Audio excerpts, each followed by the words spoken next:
Hi, today we're going to discuss segmenting, targeting, and positioning. When we decide to collect our market research information and then work towards defining what target audience we want, or who do we want to best choose to present our marketing communications and best choose to whom we want to present our information, try to get them to purchase our sport product, we go through segmenting, targeting, and positioning. So first we look at these market selection decisions. So we want to know how we group different consumers together based on their common needs, segmentation. Then to whom we want to direct our marketing efforts, target, picking one of those segments in order to present our information. And then finally, positioning is how we want the sport product to be perceived by that target audience. So we look at this idea of each one of these steps really defining who we're going to try to attract to our sport. And in the real world, we're going to have many different targets and many different communications and different positionings as long as it doesn't get confusing in the minds of the consumers. But we can look at this idea of revenue equals markets times consumption.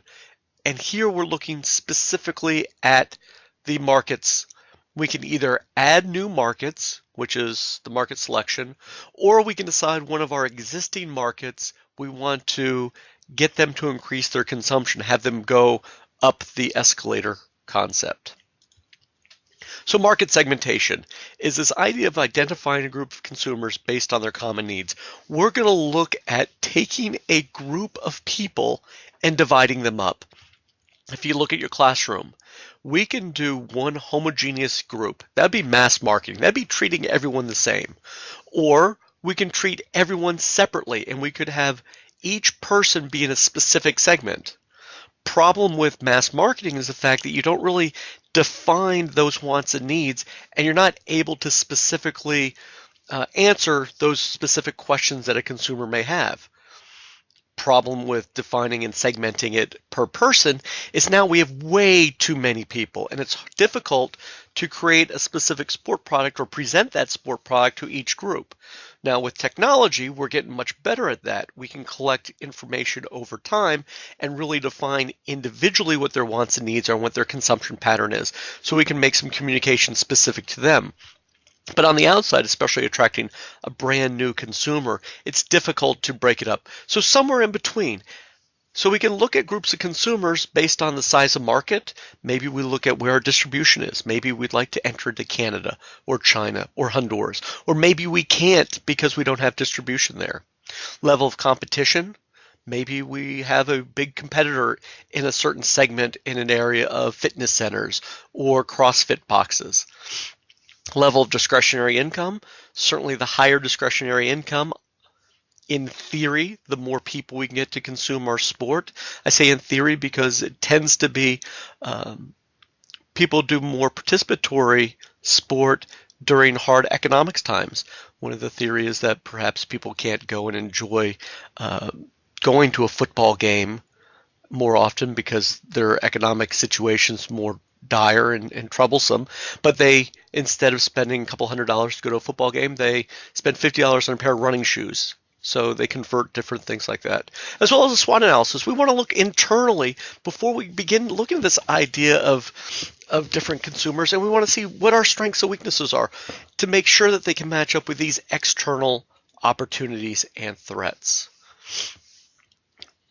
Basis for segmentation. We can look at demographics, socioeconomic, psychographic, geographic, behavioral, and benefits.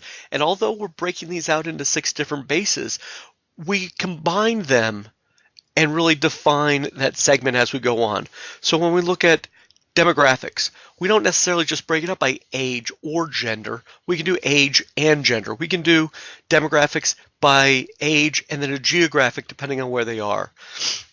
Demographic segmentation typically is easy to identify. You can have people do a survey and do the Likert scale and really identify who they are. Although this is top-level information, we are able to extrapolate based on market research of what people tend to like to do based on their age, gender, background, and life cycle. Thinking about your life cycle. When you're young and you're single, you're allowed to do anything that you want to do. You're able to go skiing, take advantage of some dangerous activities. When you become coupled up, perhaps now your consumption pattern changes a little bit. Maybe you are doing things together. Certainly when you get married and married with young children, your consumption of a sport will be drastically different. Maybe you're not playing as many games as you are. Perhaps now you're playing in a softball league. When you're married with children, maybe your kids are playing baseball, so your consumption is now being a coach or a referee or an administrator. So we look at these different demographic segmentations and we begin to think about what they mean. If you look in your class, you can do it by divide your class up by male, female, by freshman, sophomore, junior, senior, graduate school. You can do on campus, off campus. On campus, you could break up in different dorms, different floors of dorms. You can do people in state, out of state, international students.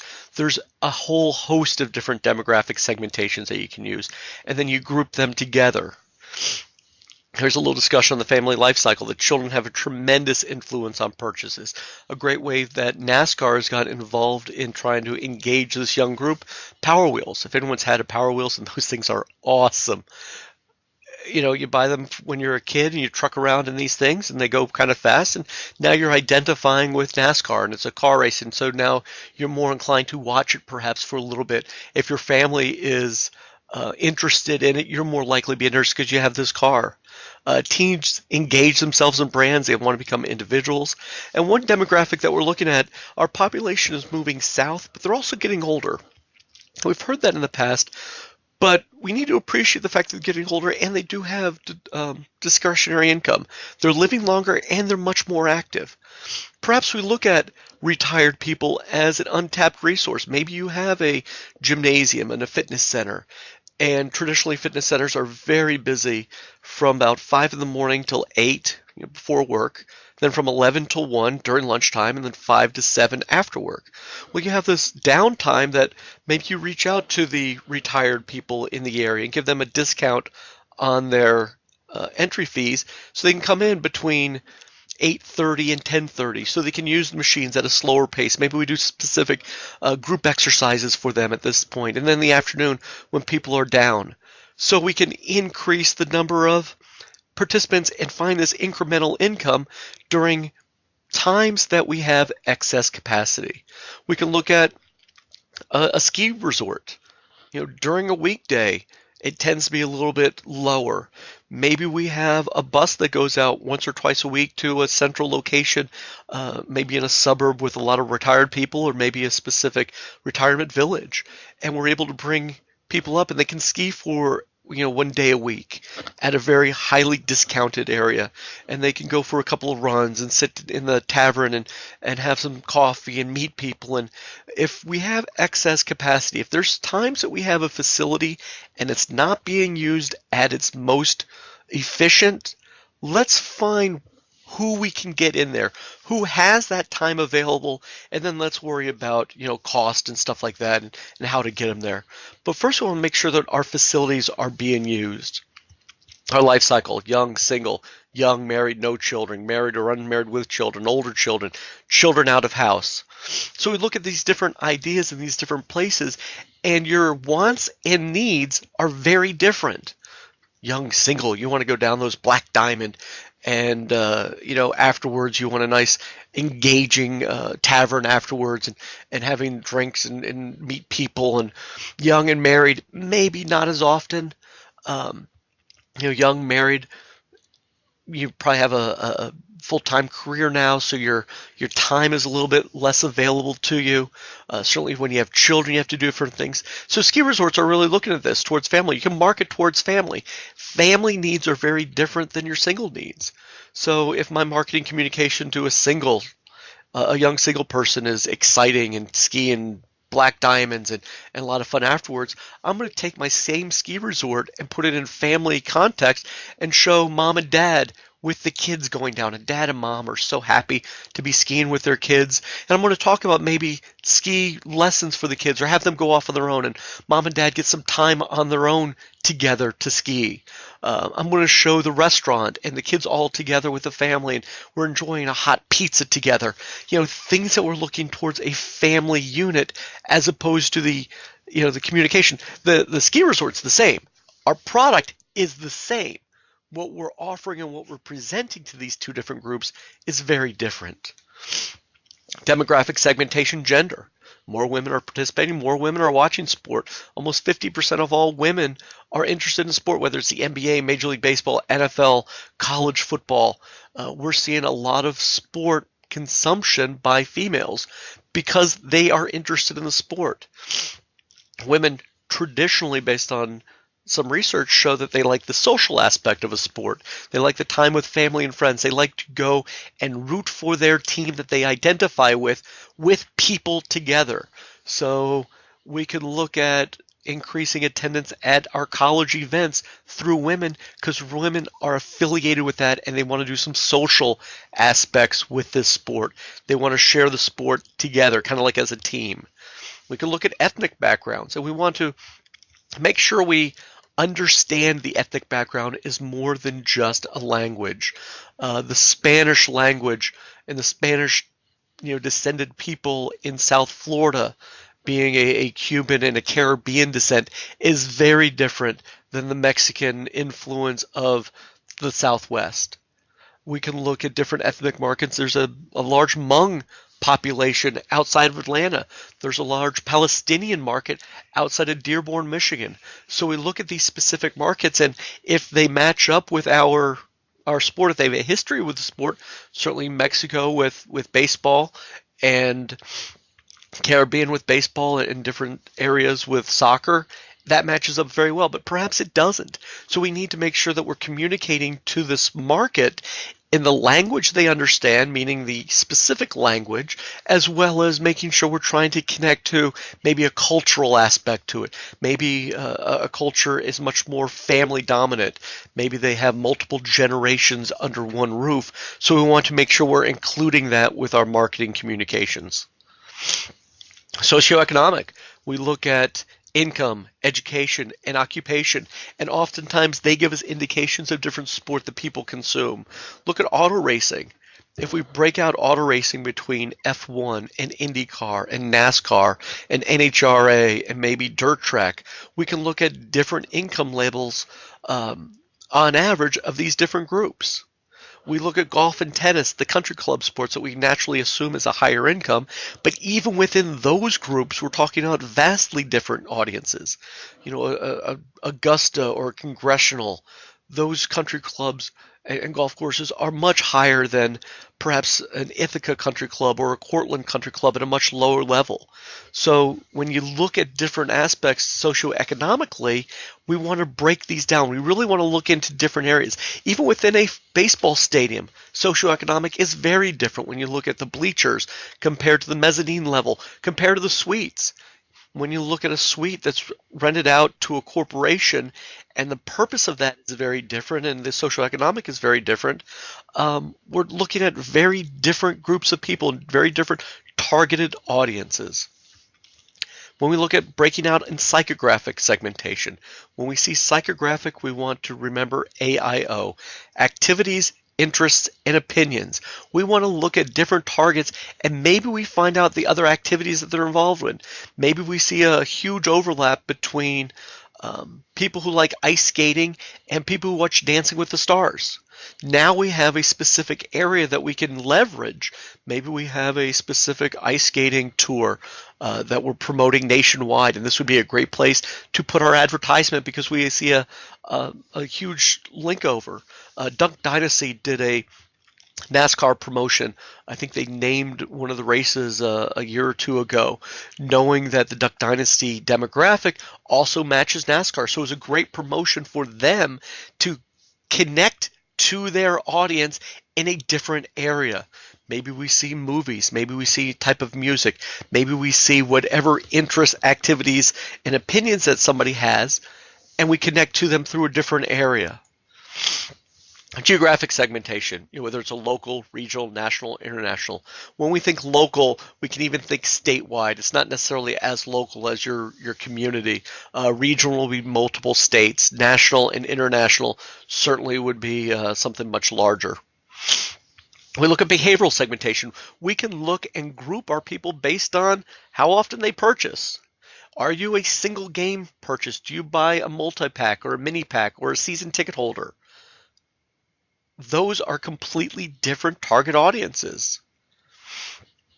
And with those target audiences, those different behaviors, we can look at different types of wants and needs that they have. If you are buying a season ticket, then you don't want to park too far away because you don't want to waste your time 80 times a game if it's 8 times a year if it's baseball, stuck in traffic. You want to get in and out. And as a marketer, I need to recognize that's where a lot of my revenue is coming from. I want to make sure that those people are very well taken care of.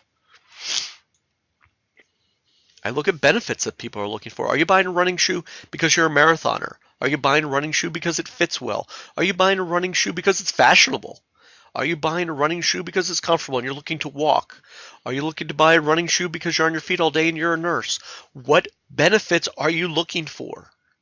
And then I can market towards that. Golf balls. If you go into the golf ball aisle of a store, you look at different types of golf ball. From a non-player, they look exactly the same, but some are for distance, some are to avoid hooking and slicing. Some give you more of a feel, meaning when it gets to the putting green, it lands, it's going to stick more. So golf balls have different benefits to them, and we need to recognize that, and we can group those together. So we look at segmenting, and maybe we look at, when we pick this target idea, we're mix and matching these segments. Maybe we're looking for female golfers that play 15 times a year and they are in the Northeast. So we can group people differently and mix and match these demographics. When we pick a segment, that's our target. We want to get most attractive, high potential customers within each segment. And most attractive could be easiest to access. It could be the most discretionary income. It could be a highest profit. It could be, we can define most attractive any way that we want to. And we're going to have to. Does it fit in with our other ideas in terms of our brand positioning, our image? Is it an area that we can access easily? So when we look at these different segments to pick a target, we look at the size of it. Is it predicted to grow? Is it a niche market? Is it a tiny part of an overall market that really isn't a lot of competition right now? We want to know, is it reachable? Can we get to this group? How do they respond to media? A younger generation does a lot of social media. However, as we're looking, and if you're in this audience, you may be able to recognize this. You do get messages by target by social media a lot. However, do you respond with purchase intent from these a lot? We're still struggling with that idea. Social marketing is a great tool to communicate. As of right now, it's not that great of a deal to drive sales. Hopefully in the future we can figure that out. But how do they get there? What TV shows do they watch? What radio stations, if any? What websites do they respond to? And do we have a strength, or can we find an agency with that strength to reach this market? Can we measure the demographics or measure how big it is and what we expect to do? Do all consumers within the segment behave the same? Are they all buying around the same time or the same type of season plans or mini plans or single tickets? When we look at our target markets, we have to realize that even though we may have a target and a bullseye, there's always a secondary and tertiary aspect. There's going to be some graying in that. Think back to the ski resort image. If you're a single and you're looking to go on a skiing trip with your friends and you want a competitive aspect to have fun and nightlife, and you see images of a ski resort that is catering to a family, you may immediately discount that, not because it doesn't have something for you, but the presentation tells you it's not for you. So it may be a little bit difficult to do that in terms of accepting that audience, because these targets may interact with each other. It may harm one or the other. And then what we want to do, we want to figure this out in positioning. We want to know what people think about what that target or demographics think about of our product when compared to other people in our competitive space. So our positioning, how do we utilize our marketing mix? How do we use that promotional mix in terms of being ingredients to a recipe or tools to build something? We want to find out what people want and what they think. Do they think our sport or our product is expensive? Is it cheap? Is it well made, high quality? Is it a premium item? Is it easy to get to? Is it difficult to get to? Here's 6 dimensions or attributes, and we can get 100 of them. When we're looking at different types of sport, is it masculine or less masculine? Is it something for kids or is it something for older? Is it something for blue collar people or white collar? Is it something only for a high income person? All these things that people think about in terms of sport are very important and leads us to a perceptual map. And we can actually graph these different things. We take 2 attributes. Here we're looking at maybe price and just a typical extreme sport or conservative sport. So maybe we think about intramural sports. Is intramural football high price or low price? It tends to be pretty low price. Maybe football, maybe a little bit in the extreme area, certainly not as extreme as intramural rugby would be. Or even, buying a season pass for skiing, which would be very high price and could be extreme, snowboards and black diamond. So we're looking at different types of sport, maybe joining a soccer club or a gym. We're going to plot these different types of offerings out on this perceptual map and see what people think about our sport compared to other options. And maybe we see through this map an area that people want, but no one's delivering it. Maybe in this map it shows us that there's room for a lower price offering right in the same area that we are, and a lot of people want that, so we can do some price discounts to get into an audience that has that. And that would be what repositioning would be, changing our image or our perception in the minds of the consumers, utilizing that marketing mix. Thank you very much. I hope you have a little clearer understanding of STP, segmenting, targeting, and positioning.